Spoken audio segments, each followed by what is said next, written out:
My name was Inquisitor Valeria Thorne, and I spent 43 years hunting the servants of chaos across 17 different sectors before I learned that the greatest threat to Imperial servants is not the corruption we fight against, but the arrogance that makes us believe we are immune to it.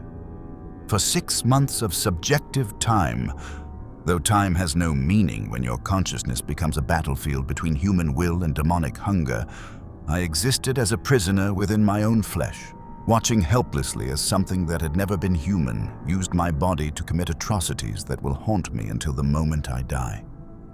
I had served the Ordo Malleus with distinction, leading purge operations against chaos cults and conducting investigations that exposed heretical infiltration within Imperial institutions.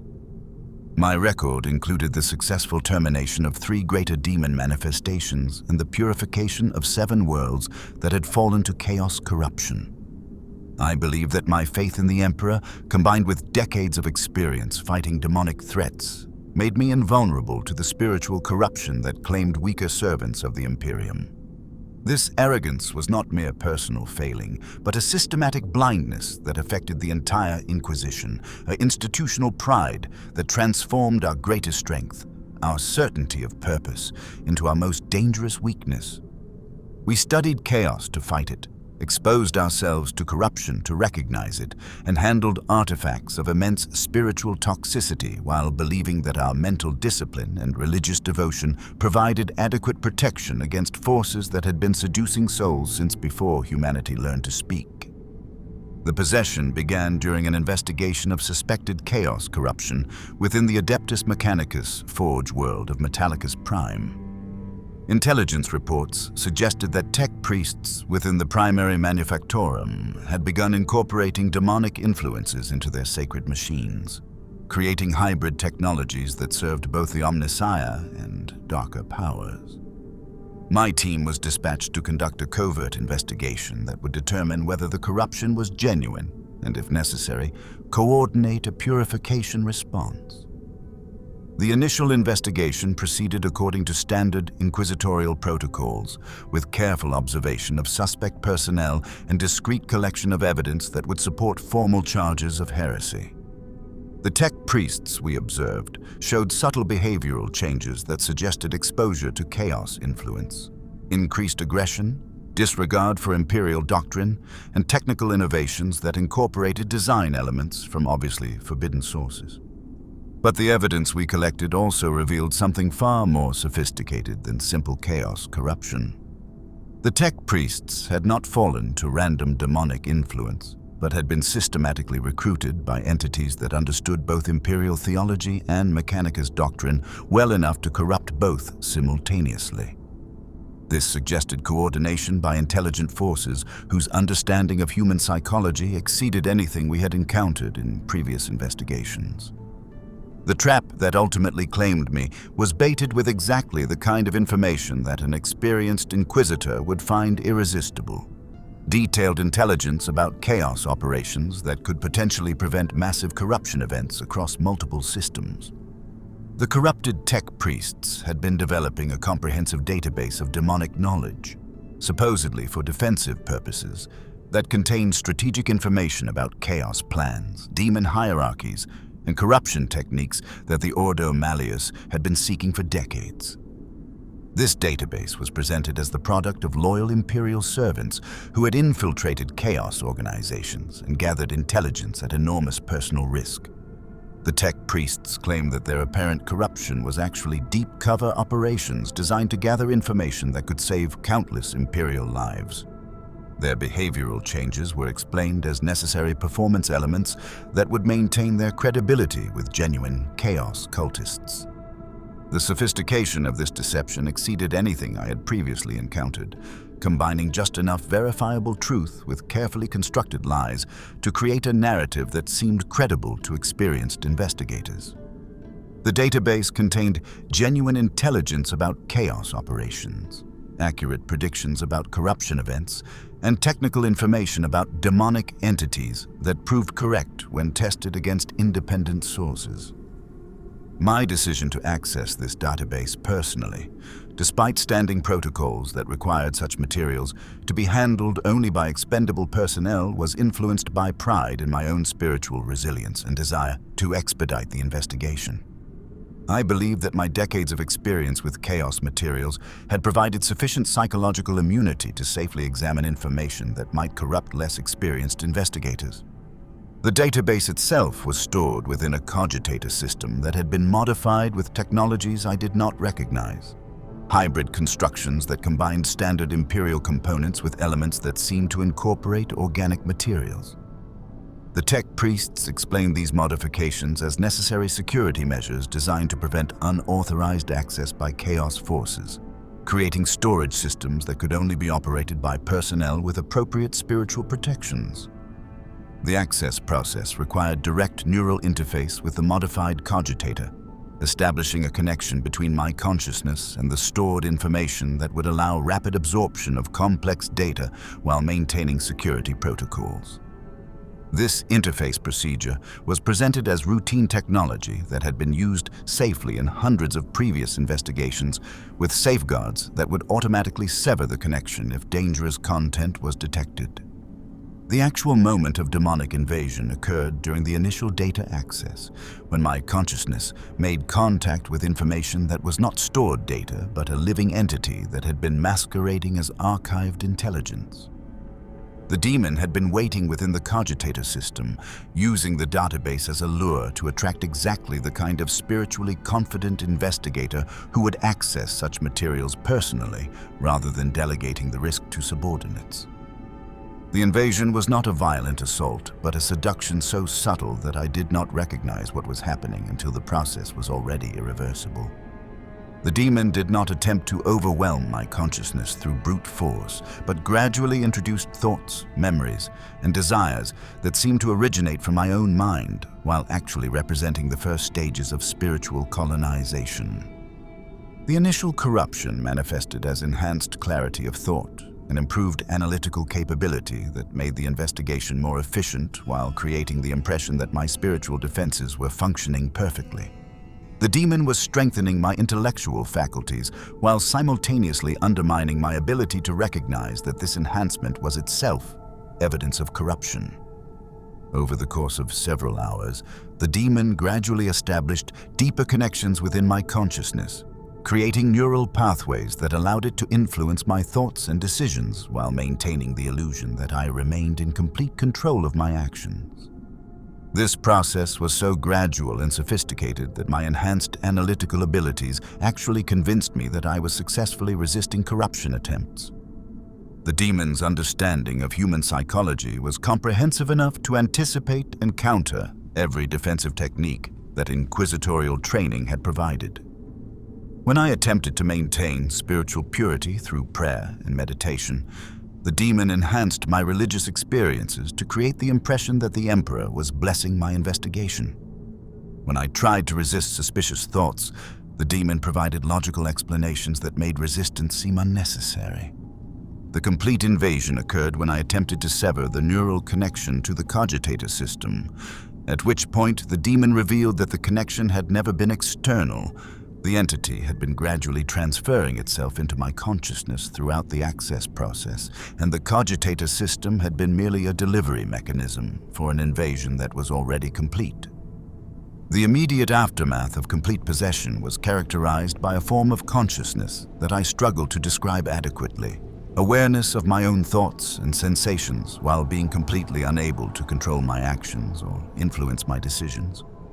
I remained conscious of everything my body did, but that consciousness existed as a passive observer trapped within flesh that was being operated by something that had never been human. The demon did not eliminate my personality or memories, but incorporated them as useful components of its masquerade, accessing my knowledge and experience to maintain the appearance of normal behavior while pursuing objectives that served chaos rather than Imperial interests. My consciousness became a library that the demon could consult for information about human psychology, inquisitorial procedures, and Imperial weaknesses. The psychological torture of this situation exceeded anything I had experienced during my decades of investigating chaos corruption. I was forced to watch as my body performed actions that violated every principle I had spent my life defending, using my authority and reputation to commit atrocities that I would have died rather than participate in under normal circumstances. The demon was particularly skilled at using my own moral convictions as weapons against my sanity. It would perform acts of corruption while providing internal commentary about how these actions served greater Imperial purposes, creating logical frameworks that made atrocities seem justified while forcing me to observe the mental gymnastics required to rationalize obvious evil.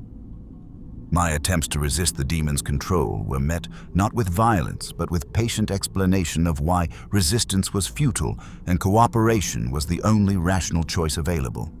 The demon could demonstrate its complete control over my body at any time, making conscious resistance feel like pointless defiance that served no purpose beyond inflicting additional suffering on myself. The entity's understanding of human psychology included detailed knowledge of what forms of humiliation and moral corruption would be most devastating to my specific personality type. It crafted experiences designed to destroy not just my resistance, but my sense of identity, transforming me from a confident servant of the Emperor into something that questioned every belief and conviction that had previously given my life meaning. As months of possession continued, I began to understand that the demon inhabiting my body represented something far more sophisticated and dangerous than the relatively simple entities described in most inquisitorial literature. This was not a mindless force of destruction or a creature driven by base desires, but an intelligent being whose understanding of human nature exceeded that of most human scholars. The demon possessed memories that spanned millennia of interaction with human civilizations, including detailed knowledge of Imperial history, theology, and psychology that it used to craft corruption strategies tailored to specific individual vulnerabilities. It had studied human behavior across countless possession cases, refining its techniques to maximize the spiritual and psychological damage inflicted on its victims. Its ultimate objective was not simply to corrupt individual humans, but to understand humanity well enough to corrupt the species as a whole, using possessed individuals as research subjects in experiments designed to identify universal psychological weaknesses that could be exploited on a galactic scale. My possession was not random predation, but scientific investigation conducted by an entity whose research goals included the systematic destruction of human spiritual resistance. The demon's intellectual capabilities included forms of reasoning that operated according to logical principles fundamentally different from human thought processes, allowing it to solve problems and develop strategies that would be impossible for purely human intelligence. This alien reasoning was perhaps more disturbing than its malevolent intentions, as it demonstrated that evil could be not just intelligent, but superhuman. Its knowledge of Imperial institutions was comprehensive enough to identify systemic weaknesses that even experienced inquisitors had failed to recognize. Organizational vulnerabilities that could be exploited to achieve corruption on scales that exceeded individual cases of possession. The demon was mapping the spiritual architecture of the Imperium itself, identifying the specific beliefs and procedures that maintained human resistance to chaos. But perhaps most disturbing was the recognition that the demon genuinely enjoyed the intellectual challenges involved in corrupting human souls, approaching possession not as a duty or necessity, but as a form of entertainment that provided satisfaction through the exercise of sophisticated psychological manipulation skills. One of the most insidious aspects of demonic possession was the way the entity gradually corrupted my understanding of my own motivations and objectives, transforming my desire to serve the Emperor into a weapon that could be used to justify any action, no matter how obviously evil or destructive. The demon did not attempt to convince me that chaos was preferable to Imperial service, but instead redefined Imperial service to include activities that served chaos objectives while maintaining the appearance of loyalty to the Emperor. This corruption of purpose was so subtle that I often found myself agreeing with the demon's logic, even while recognizing that the conclusions violated everything I had previously believed. My decades of experience fighting chaos corruption were reframed as preparation for more sophisticated service to the Emperor. Service that required understanding and utilizing chaos forces rather than simply opposing them. The Daemon presented possession as a form of deep cover operation where I was infiltrating chaos to gather intelligence, making my cooperation seem like dedication rather than collaboration. The entity used my knowledge of inquisitorial doctrine to construct arguments that justified any action as serving the greater good of humanity, creating logical frameworks that could rationalize torture, murder, and corruption as necessary evils required by the harsh realities of galactic warfare. These arguments were sophisticated enough to seem convincing even when I knew they were false. The psychological manipulation included false memories and altered perceptions that made it difficult to distinguish between my original thoughts and ideas that the Daemon had implanted, creating uncertainty about my own motivations and beliefs that made resistance seem not just futile, but potentially misguided. Over time, the Daemon's influence began to affect not just my actions, but my fundamental understanding of right and wrong, gradually eroding the moral framework that had guided my decisions throughout my career in the Inquisition. This moral corruption was perhaps more devastating than the loss of physical control, as it attacked the very foundations of my identity as a servant of the Emperor. The Daemon's approach to corrupting my faith was methodical and comprehensive, targeting not just my belief in the Emperor, but the entire theological framework that supported Imperial religious doctrine. Rather than attacking these beliefs directly, the entity used my own theological knowledge to identify contradictions and weaknesses within Imperial religious teaching. The corruption began with subtle questions about apparent inconsistencies in Imperial doctrine, logical problems that seemed to require more sophisticated theological understanding to resolve properly. The Daemon presented itself as helping me develop more mature faith by working through these intellectual challenges, making doubt seem like a necessary component of genuine religious development. My extensive knowledge of chaos corruption, gained through decades of investigating heretical activities, was reframed as evidence that I had been exposed to too much spiritual toxicity to maintain simple faith in Imperial doctrine. The Daemon suggested that my experience with corruption had provided insights that required more complex theological frameworks to accommodate properly.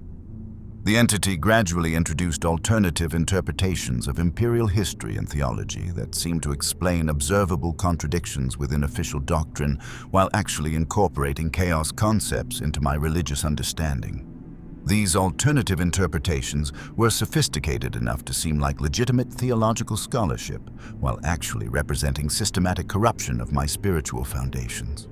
The Daemon used my own intellectual pride to make these alternative interpretations seem like personal discoveries rather than external corruption, creating the impression that I was developing more sophisticated understanding of the Emperor's will rather than being led away from proper Imperial faith.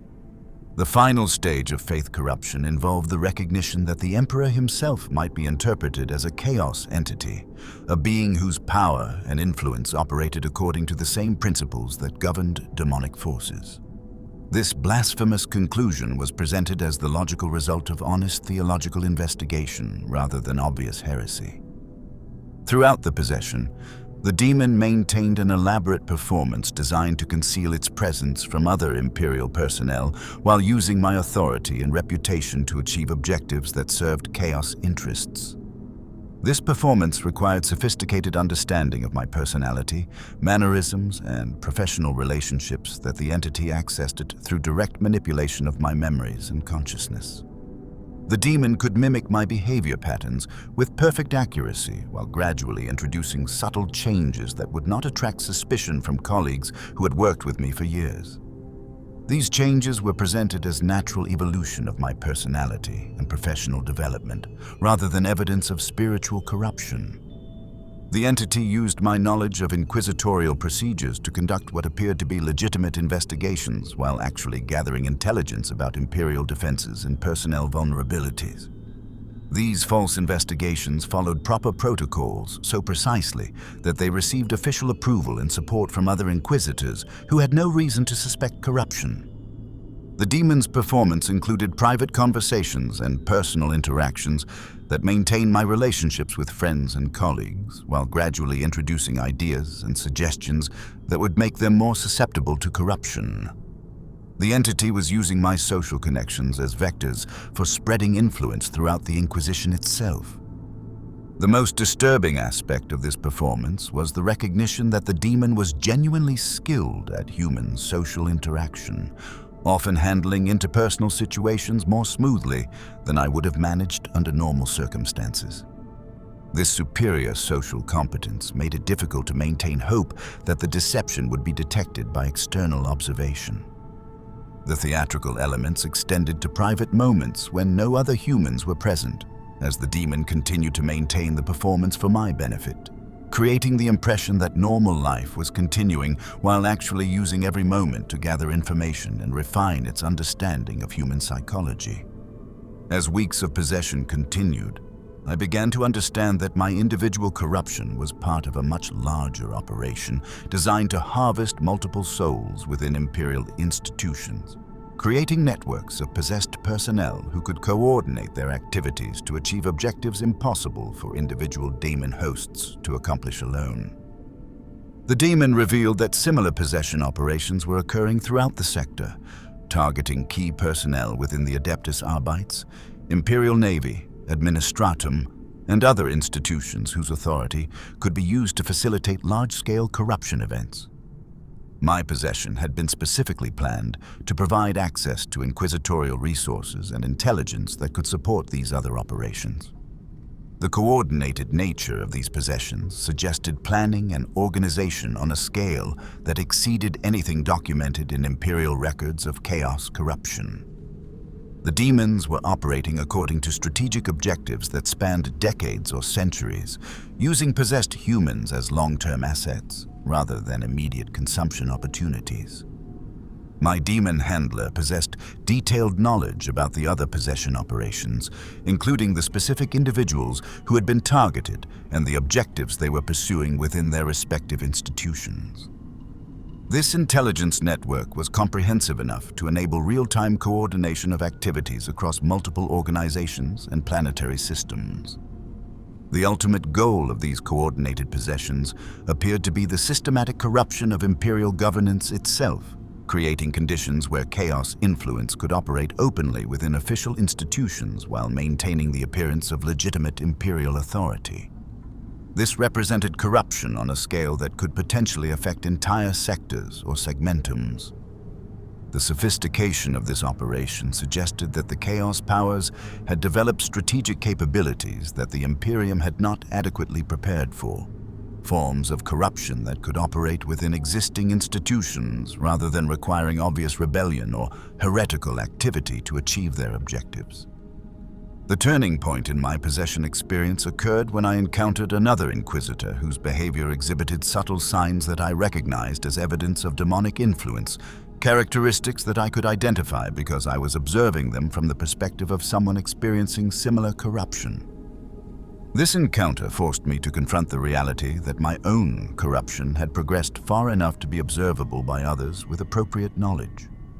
The meeting was arranged by my demon as part of a coordination effort between multiple possessed Imperial officials. But the entity had not anticipated that my consciousness would recognize the possession signs in another victim. This recognition created a moment of clarity where my awareness of the corruption temporarily overcame the demon's control over my perceptions. For the first time since the initial invasion, I was able to observe my situation with something approaching objective analysis, recognizing the extent to which my thoughts, beliefs, and objectives had been corrupted while maintaining the illusion that I remained in control of my decisions. This moment of recognition was simultaneously liberating and devastating, as it revealed both the possibility of resistance and the comprehensive nature of the corruption I was experiencing. The demon's response to this moment of clarity was swift and decisive, reasserting control over my consciousness while providing explanations that reframed my recognition as misunderstanding rather than accurate perception. But the brief period of clear thought had provided sufficient insight to begin developing resistance strategies that the demon had not anticipated. The recognition that other Imperial personnel were experiencing similar possession revealed that my individual corruption was not an isolated incident, but part of a systematic campaign that threatened the integrity of Imperial institutions across the entire sector.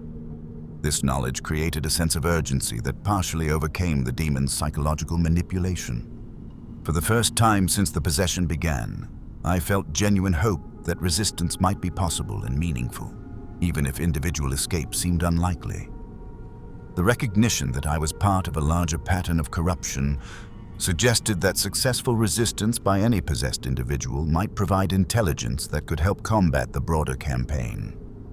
Developing effective resistance to demonic possession required understanding that the entity controlling my body was not invulnerable, but operated according to specific limitations and vulnerabilities that could potentially be exploited by sufficiently determined opposition. The demon's control was maintained through psychological manipulation rather than absolute spiritual domination, creating opportunities for resistance that did not exist if the possession was truly complete. The first stage of resistance involved recognizing which thoughts and impulses originated from my own consciousness versus those that had been implanted by the demon, a distinction that required careful analysis of my own mental processes while under constant manipulation by an entity that could influence those same analytical capabilities.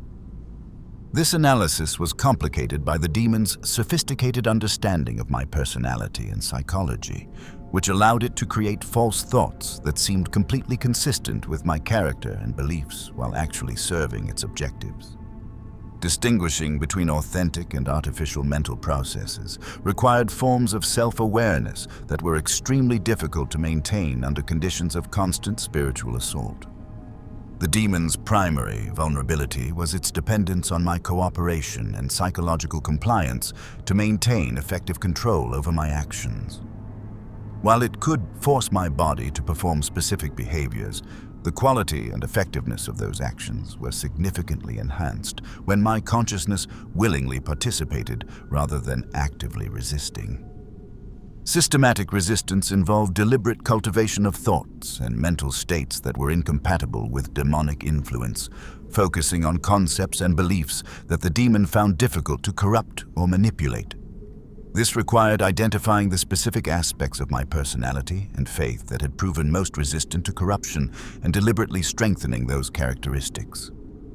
The most effective resistance techniques involved forms of mental discipline that had been developed by the Inquisition for protection against chaos influence, meditation practices, and spiritual exercises that could maintain clarity of thought, even under extreme psychological pressure.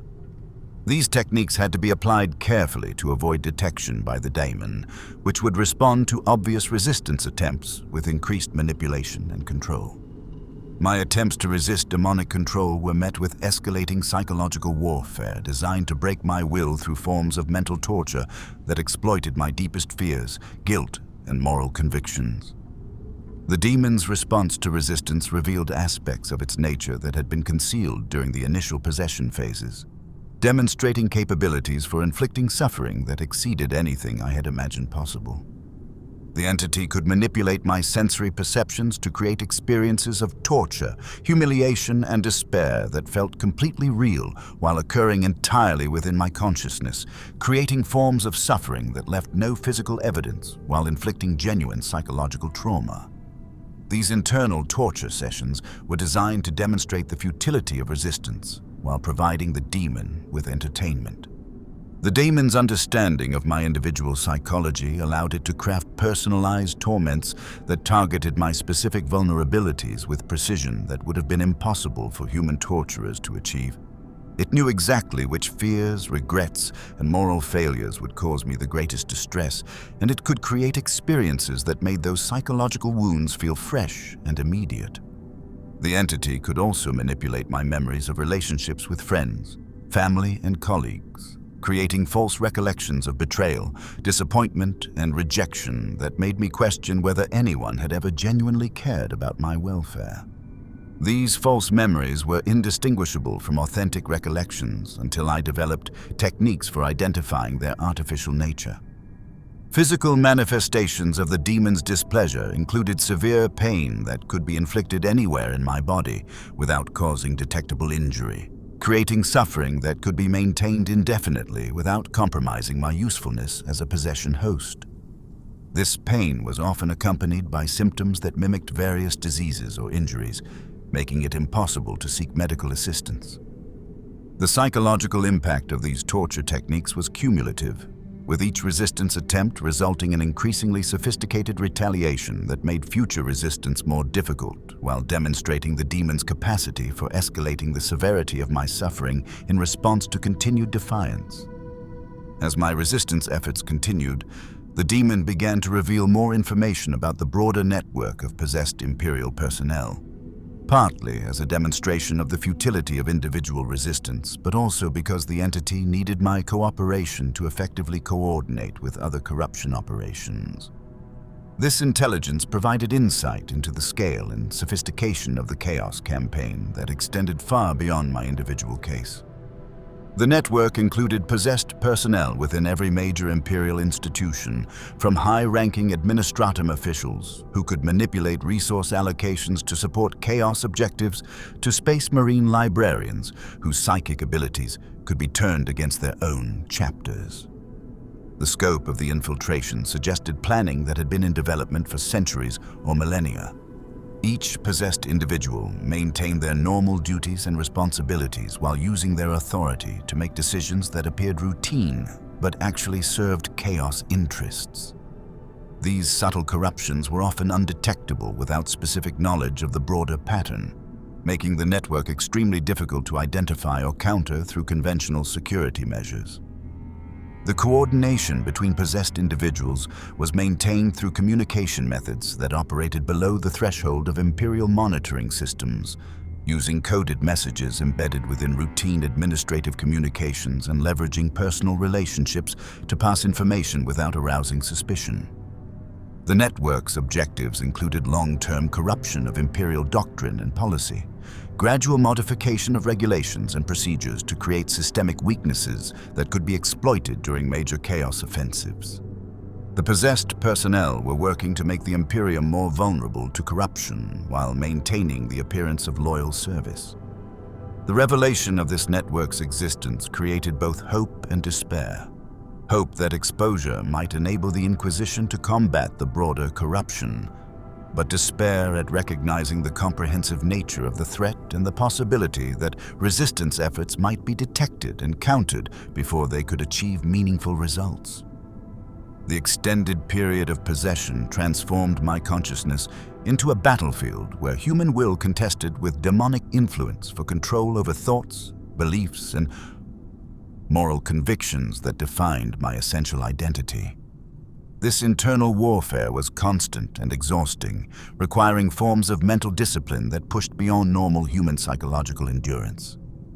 The demon's attacks focused on corrupting my understanding of fundamental concepts like good and evil, justice and mercy, loyalty and betrayal, gradually eroding the moral framework that provided structure for my decision-making processes. These attacks were subtle and persistent, designed to create confusion rather than obvious corruption that I might recognize and resist. The entity used my own memories and experiences as weapons against my moral convictions, reinterpreting past events to suggest that my previous actions had been hypocritical, misguided, or actively harmful. This retrospective corruption was designed to undermine my confidence in my ability to distinguish right from wrong in current situations. My defensive strategies involved deliberate cultivation of memories and beliefs that reinforced my commitment to Imperial service and the Emperor's protection, focusing on experiences that demonstrated the value of resistance against corruption, even when such resistance seemed hopeless or futile. The spiritual dimension of this conflict extended beyond individual psychology to encompass questions about the nature of consciousness, identity, and moral responsibility under conditions where free will was systematically compromised. These philosophical challenges were as demanding as the direct psychological warfare. The demon's persistence in attacking my spiritual foundations revealed that it considered these aspects of human nature to be genuinely threatening to its objectives. suggesting that maintaining moral clarity and religious conviction represented forms of resistance that could potentially compromise possession effectiveness, even when physical control remained absolute. The crisis that ultimately enabled my resistance efforts to succeed occurred when the demon attempted to use my body to perform an action so fundamentally opposed to my moral convictions that psychological compliance became impossible despite months of systematic conditioning and corruption. This breaking point created an opportunity for rebellion that I had been preparing for since the early stages of possession. The specific action involved using my inquisitorial authority to authorize the torture and execution of innocent civilians, whose only crime was potential future resistance to chaos influence. The demon presented this action as necessary prevention of corruption, but the logical framework was so obviously false that my consciousness rejected the rationalization completely. The demon's attempt to force compliance through direct mental control revealed limitations in its ability to override fundamental aspects of human moral psychology, when those aspects were reinforced through deliberate spiritual discipline and resistance preparation. My refusal to cooperate created a crisis in the possession dynamic that the entity had not anticipated. The internal conflict that resulted from this confrontation was devastating to both my consciousness and the demon's control systems, creating psychological chaos that temporarily disrupted the entity's ability to maintain effective manipulation of my thoughts and perceptions. This disruption provided the first genuine opportunity for resistance that had existed since the initial invasion. The demon's response was to attempt complete suppression of my consciousness rather than continued manipulation. But this change in strategy required forms of spiritual energy that proved difficult to maintain over extended periods. The entity's shift toward direct control rather than collaborative possession created vulnerabilities that had not existed during earlier phases. The breaking point also created external evidence of my corruption that was observable by other Imperial personnel, as the demon's loss of subtle control manifested in behavioral changes that could no longer be explained as normal personality development or professional stress.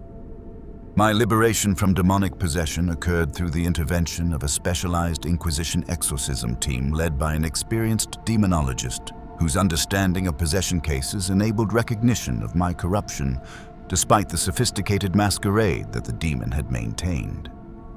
The exorcism process was as traumatic as the possession itself, involving spiritual warfare that placed my soul at the center of a conflict between human faith and demonic power. The exorcism required multiple sessions conducted over several weeks, each one a battle for control over my consciousness, where the outcome remained uncertain until the final moments.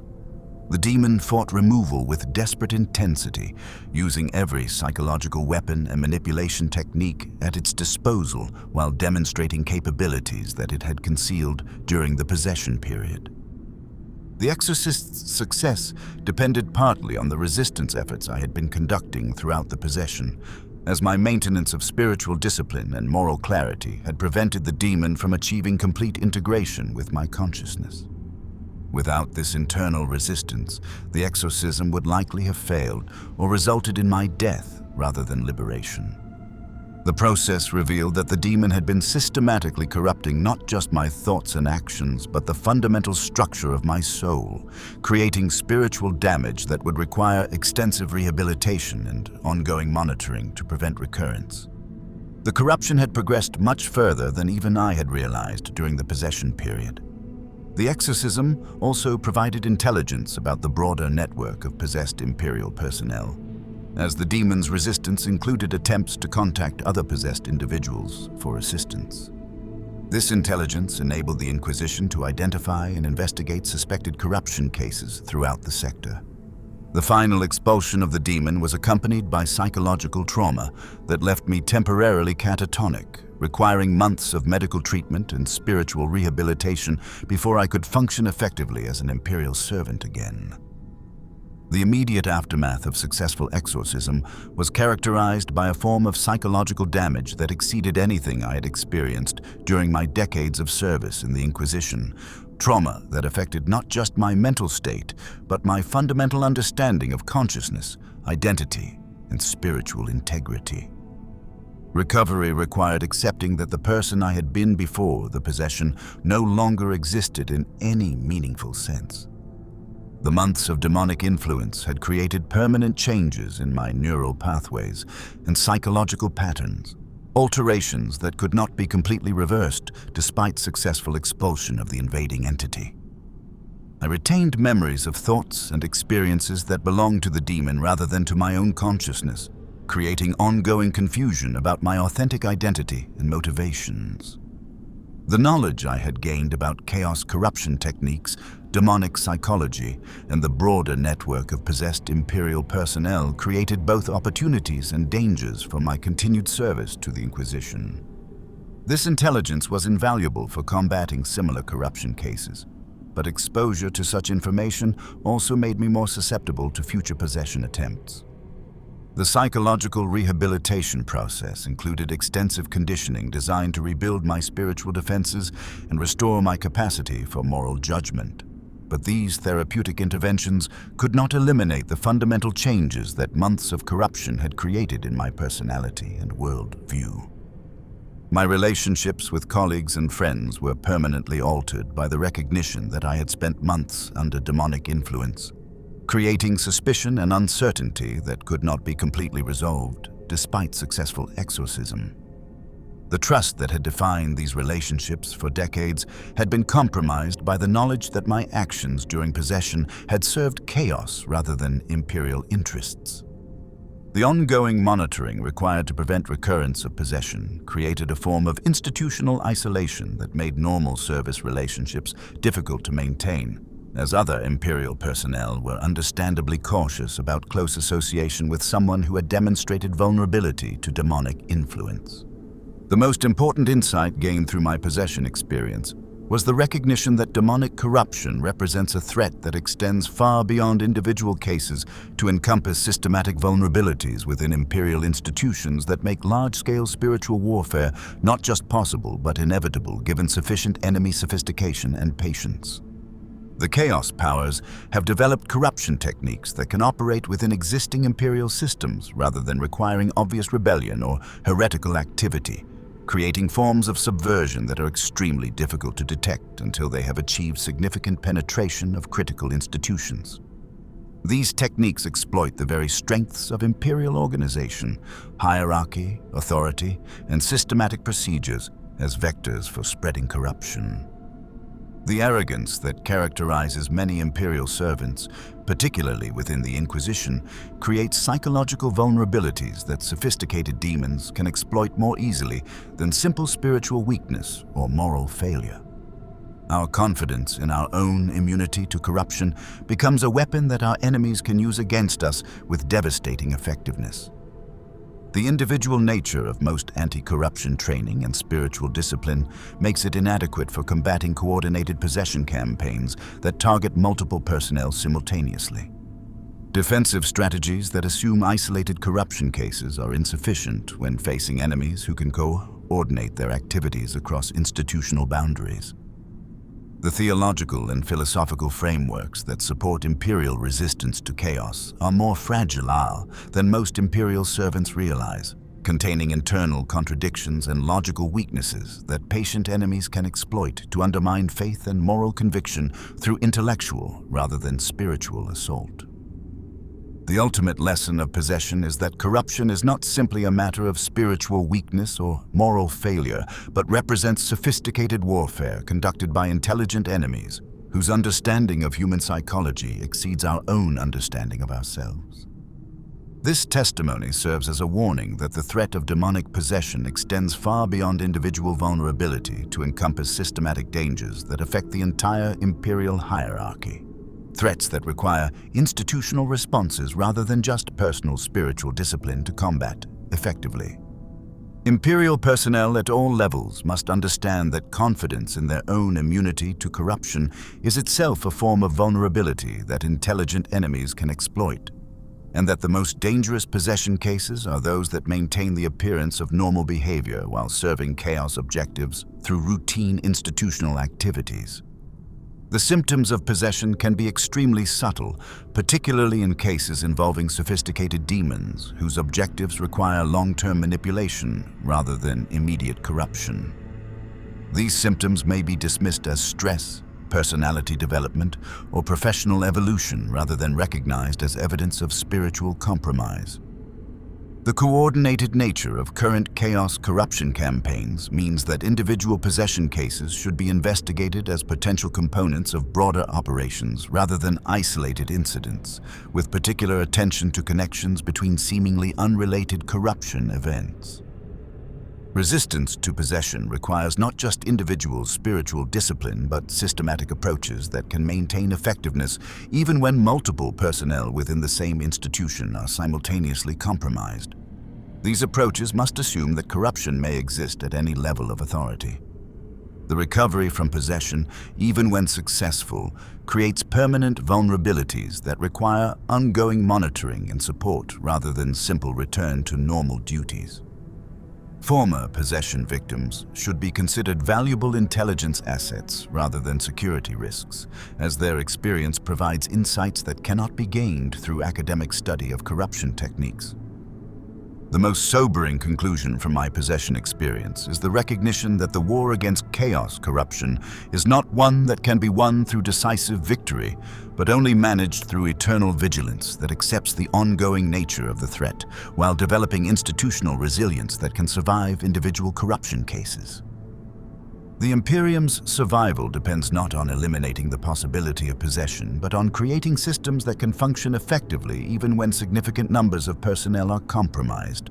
Detection methods that can identify corruption before it achieves critical institutional penetration, and response capabilities that can neutralize coordinated campaigns rather than just individual cases.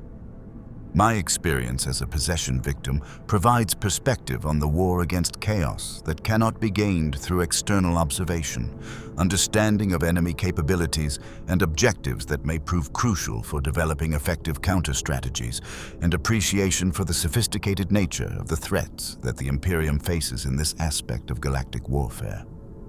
The demon that possessed me represented just one component of a corruption network that spans multiple sectors and institutions, suggesting that the true scope of chaos infiltration within Imperial space may exceed anything that current intelligence assessments have documented. The war against possession is a war for the soul of humanity itself.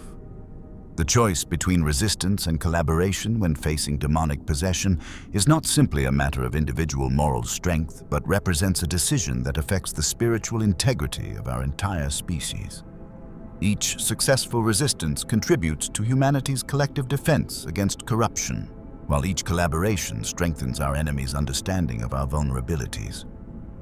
In the grim darkness of the far future, there is only war, and the most important battles are those fought within the human soul against enemies that seek not just our destruction, but our corruption. The Emperor protects those who protect themselves through vigilance, faith, and the courage to resist even when resistance seems futile. This is what it means to be possessed by a demon, to discover that evil is not just a force that opposes good, but an intelligence that seeks to transform good into its own instrument, using our highest virtues as weapons against everything we hold sacred. The ultimate victory against such enemies is not escape, but the preservation of whatever makes us worth saving in the first place. The demon that possessed me sought not just to use my body, but to convince me that corruption was wisdom, that collaboration was strength, that surrender was the only rational choice available to intelligent beings facing superior power. Its greatest weapon was not the ability to control my actions, but the capacity to make me believe that control was cooperation, that evil was pragmatism, that damnation was enlightenment. But the human soul possesses resources that even the most sophisticated demon cannot fully comprehend or eliminate. The capacity to choose correctly when choosing correctly costs everything we value.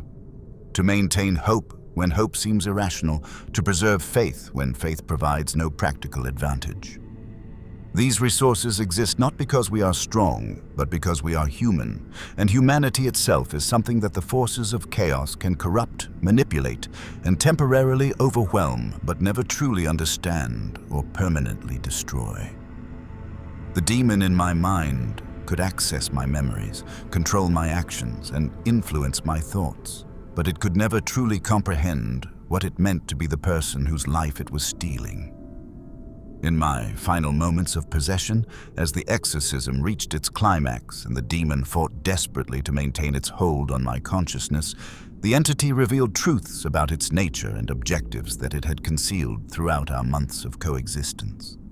These revelations provided insights into the fundamental nature of chaos corruption that may prove crucial for understanding how to resist such threats in the future. The demon confessed that its greatest frustration during the possession had been its inability to truly experience human sensations and emotions despite complete access to my neural pathways and memory systems. It could manipulate these systems to achieve its objectives, but it could never genuinely understand what it meant to experience them authentically. This limitation extended to the demon's understanding of human motivation and decision-making processes, which it could predict and manipulate but never truly comprehend. The entity's sophisticated psychological techniques were based on empirical observation rather than genuine insight, making them powerful but ultimately incomplete. The demon revealed that its long-term objective had not been simply to use my body for corruption activities, but to understand humanity well enough to predict and counter human resistance to chaos on a species-wide scale. My possession had been both an operational mission and a research project designed to gather intelligence about human psychology that could benefit future corruption campaigns. The entity's frustration with its inability to achieve complete understanding of human nature suggested that there are aspects of humanity that remain fundamentally resistant to chaos corruption, characteristics that can be suppressed or manipulated, but never truly eliminated or replicated. The demon's final revelation was its admission that human resistance to corruption, even under conditions of complete possession, had surprised and disturbed it in ways that suggested genuine uncertainty about the ultimate outcome of the war between chaos and humanity. The physical expulsion of the demon did not eliminate all traces of its presence within my consciousness, leaving permanent alterations to my neural pathways and psychological patterns that serve as constant reminders of my months under chaos influence. These changes are not simply damage, but represent fundamental modifications to the structure of my mind that cannot be reversed through any known medical or spiritual intervention. I retain fragmentary memories of experiences that belong to the demon rather than to my own consciousness, alien thoughts and sensations that feel simultaneously foreign and intimate. These memories provide ongoing insight into demonic psychology that has proven valuable for my continued service to the Inquisition, but they also create psychological stress that requires constant management. The corruption process altered my capacity for certain types of emotional response, particularly those related to trust, hope, and spiritual certainty. While I can intellectually understand these concepts and make decisions based on them, the emotional conviction that once supported such decisions has been permanently compromised. My ability to form close personal relationships has been affected by the knowledge that intimate connections can be used as vectors for psychological manipulation and spiritual corruption. The demon's use of my memories of friendships and family relationships as weapons against my resistance has made it difficult to maintain the emotional vulnerability that genuine human connection requires. The enhanced understanding of corruption techniques that I gained during possession creates ongoing temptation to use similar methods for what seem like legitimate purposes, requiring constant vigilance to prevent the gradual adoption of corrupt practices that might seem justified by their effectiveness. Perhaps most disturbing is the recognition that some aspects of the demon's influence on my thought processes were genuinely improvements to my analytical and decision-making capabilities, enhancements that I lost when the entity was expelled and that I sometimes find myself missing despite understanding their corrupt origin. My possession experience provides evidence that the Chaos powers have developed corruption capabilities that exceed current Imperial understanding of demonic warfare. Techniques that can achieve strategic objectives through subtle influence rather than obvious corruption, making them extremely difficult to detect and counter through conventional security measures.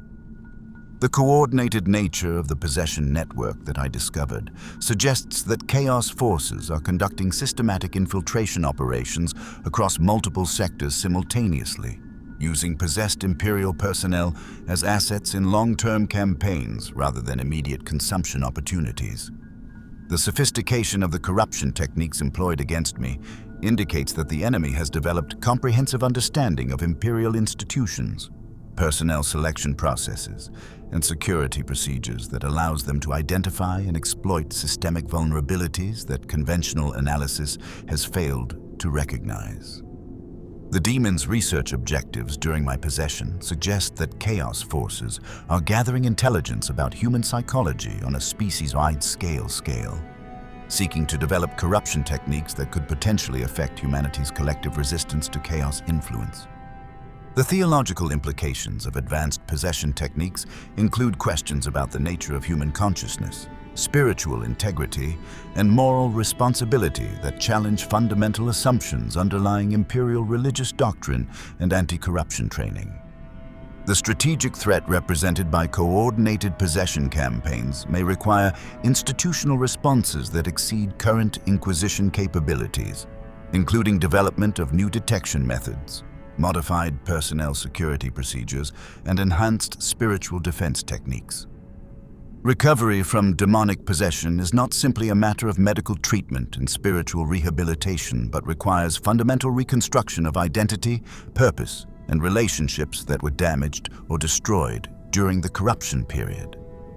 This reconstruction process must account for permanent changes to personality and capability while building on whatever authentic human elements survived the possession experience.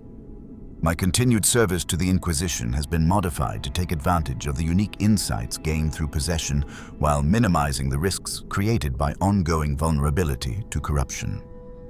This specialized service includes training other Imperial personnel in possession recognition and resistance techniques, consulting on corruption investigation cases, and developing improved anti-demon procedures.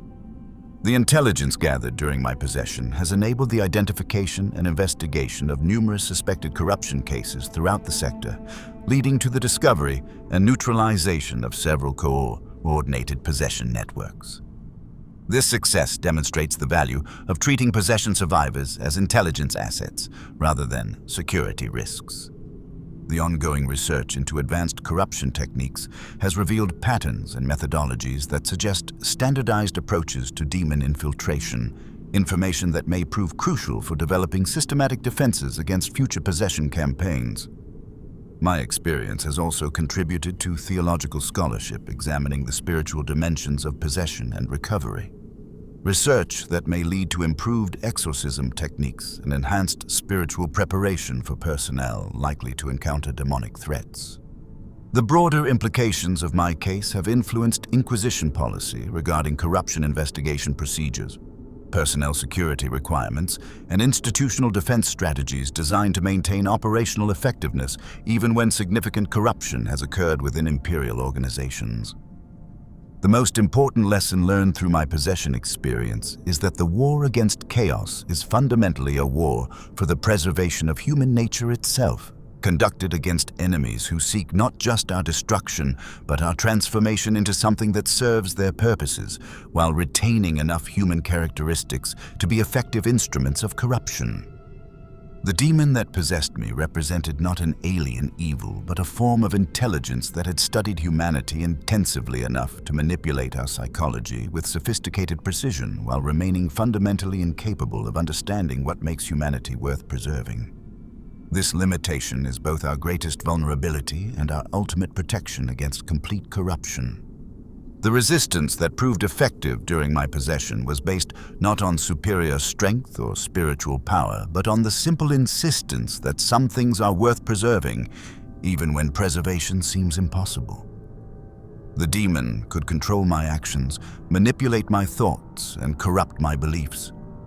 But it could not force me to value what it valued, or to abandon what I determined to preserve. This capacity for preserving authentic values under conditions of absolute spiritual assault represents the core of human resistance to chaos, corruption. A resistance that is not based on immunity to corruption, but on the ability to choose correctly, when choosing correctly provides no practical advantage. The Emperor protects not by preventing corruption, but by preserving within humanity the capacity to resist corruption, even under conditions where resistance seems futile. That capacity is what distinguishes human beings from sophisticated biological weapons, and maintaining it is what makes the war against chaos worth fighting regardless of the apparent odds of success. In the grim darkness of the far future, there is only war, but there is also choice. And the choices we make when faced with absolute corruption determine not just our individual fate, but the spiritual destiny of our entire species. The war for humanity's soul is fought one choice at a time, one resistance at a time, one preserved value at a time. Choose wisely, resist faithfully, and remember that the greatest victories against chaos are often invisible to external observation, won in moments of private decision when corruption seems irresistible and resistance seems pointless. These are the victories that preserve whatever makes humanity worth defending, and they remain possible even when everything else has been lost. This is the final truth about demonic possession, that evil can corrupt our actions, manipulate our thoughts, and compromise our bodies, but it cannot force us to become what we choose not to become. That choice remains ours until the very end, and making it correctly is what transforms victims into survivors, survival into resistance, and resistance into victory of the only kind that ultimately matters. The demon is gone, but the choice remains. Choose humanity, choose resistance, choose hope, even when hope seems like madness. Choose correctly, for in that choice lies whatever salvation remains possible in a universe that seems designed to destroy everything worth saving. Remember Inquisitor Valeria Thorn not as the woman who was possessed, but as the servant of the Emperor who chose to remain human despite 6 months in hell designed to transform humanity into something else entirely.